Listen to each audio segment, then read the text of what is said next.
Rachel comes up to introduce this family to you today, I wanted to tell you a little about where we come from. You see, Rachel and I, we grew up in Oklahoma. And so, to put it another way, Oklahoma, where the wind comes sweeping down the plains, and the waving wheat, it sure smells sweet when the wind comes right behind the rain. Oklahoma, every night, my honey lamb and I, we sit alone and talk, and we watch a hawk making lazy circles in the sky. We know we belong to the land, and the land we belong to is grand. And when we say, aye-yi-bi-oh-yay, we're only saying you're doing fine, Oklahoma, Oklahoma, okay.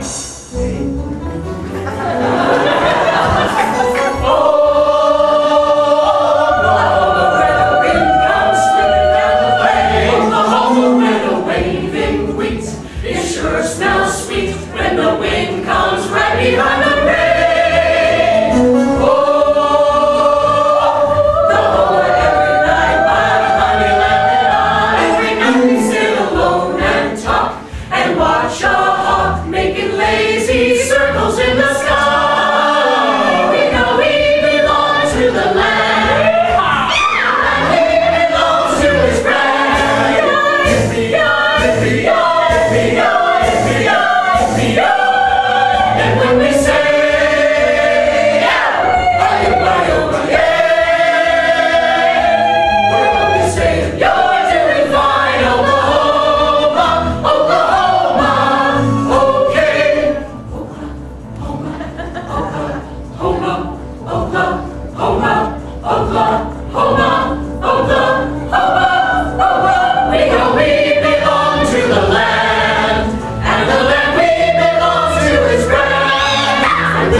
That was crazy. So like I was saying, Rachel and I grew up in Oklahoma. And it's coming up. Oh my gosh. Oh! In fact, I'm just going to let my wife come here and talk. Alright, thank you guys. That was awesome. Came back to the family to see that.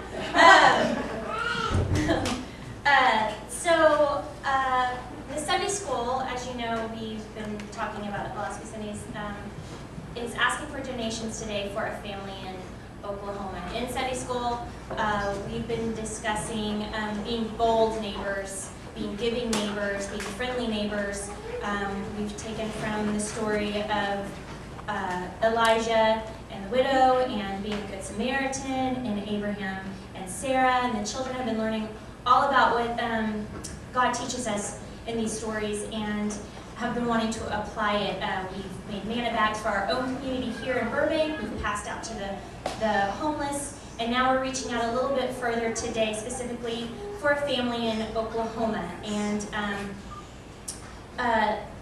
so here it goes. On May 20th, 2013, an EF5, that's the largest rating you can get of a tornado, ripped through the metropolitan area of Oklahoma, devastating much of the suburbs to Oklahoma City, one including Moore, Oklahoma, which is where I grew up.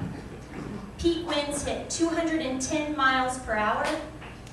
23 people lost their lives that day, including children.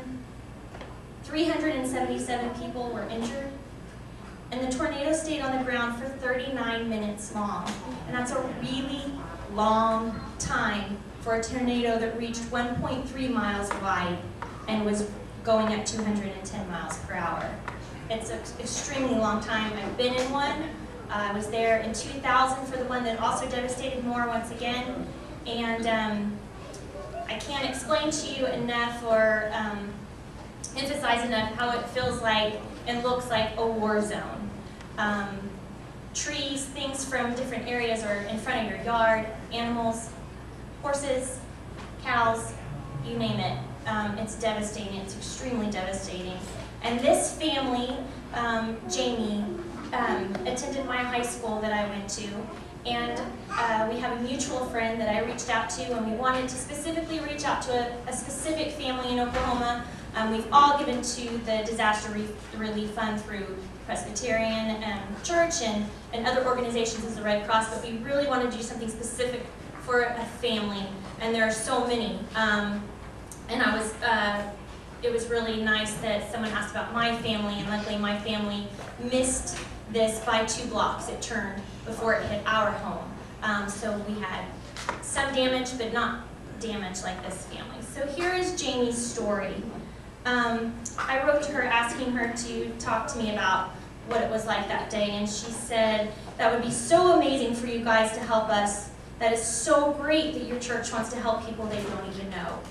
Although this has been a terrible time, with losing everything, people have shown us so much love and support. We lived 4 houses away from Briarwood Elementary. That's one of the 2 elementaries that were hit devastatingly by this tornado, and that was an elementary school that I attended. My husband and I were both at work, and my daughter, who is 13, was at Brink Junior High. Our son, who is 6, was at school. He attended a private kindergarten right outside our neighborhood. His school was hit by the tornado, and it took the whole back half of it off. But they were in a safe room, so no one was injured. But there was 3.5 hours that we didn't even know if he was alive or not. That's a long time for a mom and a dad to know if their kid is still with them. It was the worst feeling. It took us 3 hours to drive what normally took 20 minutes, and then we had to walk 2 miles once we had driven as far as we could to his school.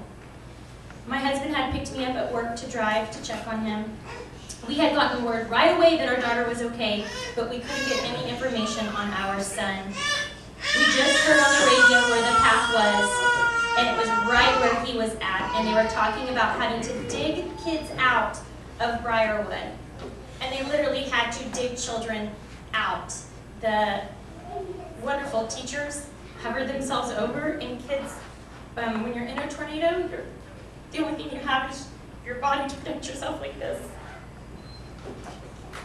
And bless those teachers for hovering over those kids. And then, you know, people ask about storm shelters. It's great, but you're stuck in that storm shelter for hours until they can dig that rubble off to find you and hear your voice and find the storm shelter because you don't even know where it's located. So it was very scary. Once we got to him and knew that both the kids were safe, the house was really the last thing on our minds. But after getting our son, we walked over to our house, and there was nothing left, not a single wall standing. It looked like our house had been put in a blender. I was looking at it and thinking it was all just stuff and could be replaced. The one thing I was really upset about was my mom had passed away in November 2012, and her ashes were on my fireplace mantle. That was the one thing I was so upset about. My husband dug for 5 days straight and finally found her ashes. I was so happy. Now it's just trying to get our lives back to some kind of normal. Not sure what that even feels like anymore. I would really appreciate any help that we can get. Thank you so much. Please let me know if there are any other questions you or the members of your church have. And thank you again for the offer to help my family. We'll be talking soon, Jamie. This is a beautiful, beautiful family. She has endured a lot of loss, but she has so much hope and so much faith. It just makes me think about my own complaints, my own mess, as Eric's been talking about, as we talk about in Sunday school. And you know, the grass is always greener on the other side, and there's always someone that has something more that they're enduring. So I just ask whatever you can, give to this family today. It's just donations, so a penny, a quarter. Oh, my bucks. Thank you. That it would be amazing, and the children are passing out flowers as thank you. So thank you so much, and thank you for letting me share Jamie's story with you guys.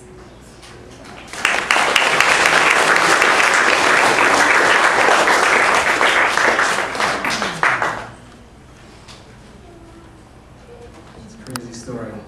I think some of us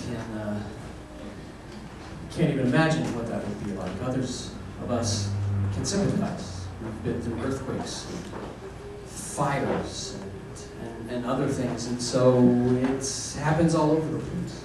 And this is just someone that we know, someone that doesn't live here, and is so amazed that we would want to do this, but this is something the Sunday School is wanting to set up, so if you'd like to give some money and get a flower, that happens out in the fellowship hall after church, so you can definitely do that then.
can live with. I don't know about you guys. And may the love of God, may the grace of Jesus Christ, and may the gift and community of the Holy Spirit be with everyone. Sam, why don't you come over with me? Thanks, Sam, for being here today and helping us out.